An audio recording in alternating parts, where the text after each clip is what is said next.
नमस्कार, जय हिंद, बहुत स्वागत है आपका। आप देख रहे हैं लाइव टाइम्स। मैं हूं आपके साथ पिंकी धनखड़।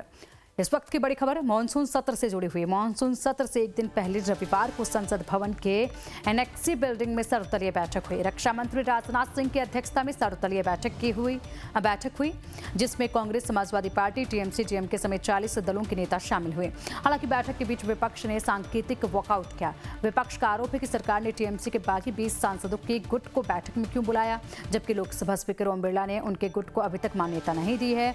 उधर संसदीय कार्य मंत्री किरण रिजिजू ने बैठक के बाद कहा है कि मीटिंग में अच्छी चर्चा हुई, सदन बिना रुकावट चला, यह हम सभी की जिम्मेदारी है। दरअसल संसद का मानसून सत्र कल से शुरू होकर 13 अगस्त तक चलेगा। इस दौरान 19 बैठकें होंगी। कल गृह मंत्री अमित शाह राज्यसभा में वंदे मातरम बिल पेश करेंगे।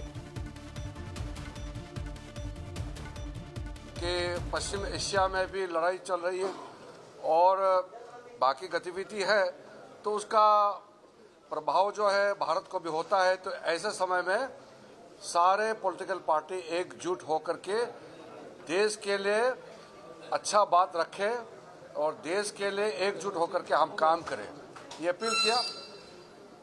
बहुत सा पॉलिटिकल पार्टी ने अपना पॉइंट को रखा है, हमने सुना है, नोट किया है।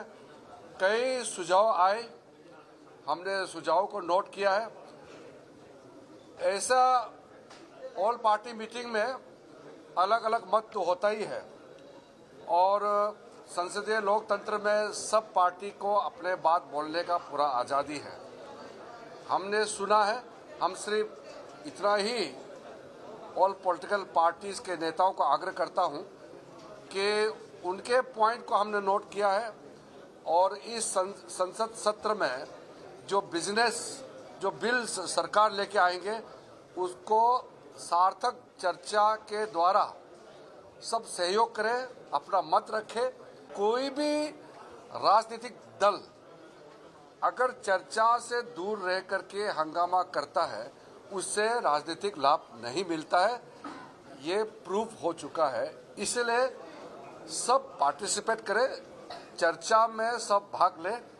और जो छोटे छोटे पार्टी के सदस्य उन्होंने मांग किया है कि उनको बोलने का ज़्यादा समय दिया जाए, तो हमने कहा, अभी आपके माध्यम से हम कह रहे हैं कि अगर संसद सत्र अच्छा से चलेगा तो सबको बोलने का मौका मिलेगा। अगर हंगामा करेगा तो फिर बोलने का मौका नहीं मिलेगा। फिर बाद में सरकार को ये नहीं कहना है कि कम चर्चा करके पारित किया है या हल्ला गुल्ला में पारित किया है। ऐसा भारत सरकार को इल्ज़ाम नहीं लगाना चाहिए, क्योंकि सरकार तो चाहते हैं कि चर्चा हो और बिल को अच्छी तरह से परखते हुए सब देखें और फिर पारित करें। कि जनहित के जो मुद्दे हैं, जो जनता के बीच महत्वपूर्ण सवाल हैं, वो उन पर चर्चा सदन में ना हो सके। हमने अनुरोध किया है सरकार से कि बजाय समय बर्बाद करने के पहले दिन से ही जो विपक्ष के महत्वपूर्ण मुद्दे हैं, उन मुद्दों पर चर्चा की अनुमति हो और चर्चा में सवाल उठ सकें। सबसे पहले हमने समाजवादी पार्टी की ओर से जो पूरे देश के ही नहीं बल्कि दुनिया के 100 करोड़ से ज़्यादा सनातनियों की भावनाएं आहत हुई हैं, राम मंदिर के मामले पर जब से माननीय सर्वोच्च न्यायालय का फैसला आया, वो मंदिर निर्माण शुरू हुआ, तब से लेकर अब तक जमीन की खरीद से लेकर अब तक जो चंदा चोरी पूरे देश के सामने आई, दुनिया के सामने आई है, हमने मांग की है कि सदन में उसकी चर्चा होनी चाहिए। दूसरी गंभीर जो चर्चा मांगी है पार्टी की तरफ से, सोनम वांगचुक जी के साथ जो हुआ है अभी कल, और पिछले 20-22 दिन से जो लगातार पूरे देश के छात्र आंदोलित हैं, 30 से ज़्यादा छात्र आत्महत्या कर चुके हैं और ये तो केवल एक नीट परीक्षा का सवाल है। तो हमने मांग की है अपनी पार्टी की ओर से कि इस पर सदन के अंदर चर्चा की अनुमति दी जाए। कानून होते हैं, लेकिन आप एक मीटिंग चलते चलते बाहर चले जाते हो तो आप असम्मान करते हो जो चेयर पे बैठे हैं। तो वो असम्मान किया जो चेयर पे बैठे हैं, जो मिनिस्टर साहब ने मीटिंग बुलाए हैं और जो सब सारे उपस्थित थे, सबको असम्मान किया। नेक्स्ट कोर्स ऑफ एक्शन आपका क्या होगा इस मीटिंग में जो विषय उठाए गए? वो हमें देखिए, ऑल पार्टी मीटिंग में क्या होता, आगे चल के क्या क्या करेंगे सत्ता पे, यही तो हम लोग सब तय करते हैं, आलोचना होती है। हमें बैठने के लिए जो कागज मांगा गया, वो कागज हम दे चुके हैं। अभी स्पीकर साहब हमारे बैठने का इंतजाम कर रहे हैं, घोषणा करेंगे। कल से तो हाउस चालू होगा, तब पता चलेगा। देखिए, आने वाला सत्र बहुत महत्वपूर्ण है। सरकार के पास कई विधेयक है, लेकिन विधेयक से ज्यादा जन मुद्दे हैं। जन मुद्दे जैसे अयोध्या का हो, चाहे छात्रों का हो, चाहे किसानों का हो, चाहे मणिपुर का हो, चाहे एथेनॉल का हो, चाहे हमारी अर्थव्यवस्था को हो।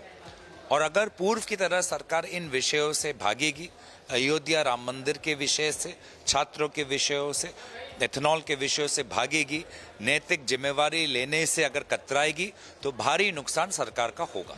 सर, राहुल गांधी जी और मल्लिकार्जुन खड़गे जी ने भी एक पत्र लिखा है, क्या कहेंगे अयोध्या में?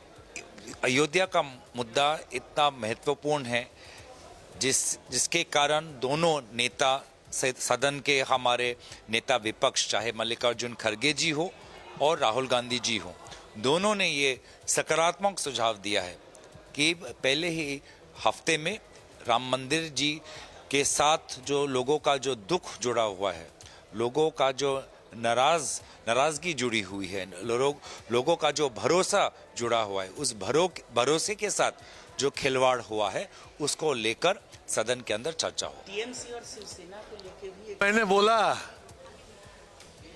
कि मुझसे ज्यादा लीडर ऑफ द पार्टीज का मीटिंग में अटेंड किया, ऐसा कोई लोग ये मीटिंग में मौजूद नहीं है। और मैंने मेरा जिंदगी भर 12 लोकसभा से 18 लोकसभा तक कभी नहीं देखा ऑल पार्टी लीडर्स मीटिंग में वॉकआउट होता है। मैंने भी डिमांड दिया कि छोटा पार्टी को फर्स्ट रो में सीट मत दीजिए। 28 से 20 निकल जाते तो पार्टी तो 8 हो जाते। तो जो पार्टी का जहां पोजीशन हो दो। और ये एनसीपीआई पार्टी को मैंने बताया कि हमारे principle of secularism, communal harmony and unity of the country are our major demands. That is in our constitution. मेरी तरफ से हम लोग ने शिवसेना की तरफ से पहला मुद्दा उठाया है कि जो प्रभु रामचंद्र जी के मंदिर पे चढ़ावे की जो चोरी हुई है, दान पत्र की चोरी हुई है, इसके बाद में जो भ्रष्टाचार हुआ है जमीन खरीदी में, उसके साथ हम बहुत, क्योंकि आप इस विषय को लेकर ही चुनाव लड़े और जीते। उसके बाद में आपने अयोध्या के मंदिर के बाद में सराहना करने के लिए एक चर्चा संसद में ली थी ना, राम मंदिर बना तब। तो अभी भी चर्चा लीजिए कि राम मंदिर में चोरी हो रही है, तो ये चर्चा की मांग हुई। दूसरी मांग हुई, हमने नीट की परीक्षा के बारे में जो हुआ, वहाँ जो अनशन पे बैठे, भूख हड़ताल पे बैठे, जिस तरह से सरकार पेश आ रही है, वो असंवेदनशीलता जो आप बता रहे हो, वो गंभीर है। Speaker ruling Nothing of that sort, but those who are objecting, my only message to those people who are objecting about their MPs leaving, they should introspect about why MPs are leaving. Thank you. Smooth चले parliament, ये सबका ये था। और हम लोगों ने खास करके ये बात जरूर रखी कि वेस्ट एशिया क्राइसिस जो है, जो ईरान का क्राइसिस है, उसमें सरकार ने जिस हिसाब से एनर्जी क्राइसिस का मैनेजमेंट किया है, वो रिमार्केबल काम है। कि कभी चाहे वो पेट्रोल पंप हो, चाहे एलपीजी हो, सब जगह दुनिया भर में इतना बड़ा क्राइसिस हुआ, लेकिन यहाँ पर केंद्र सरकार ने बहुत बढ़िया मैनेजमेंट किया।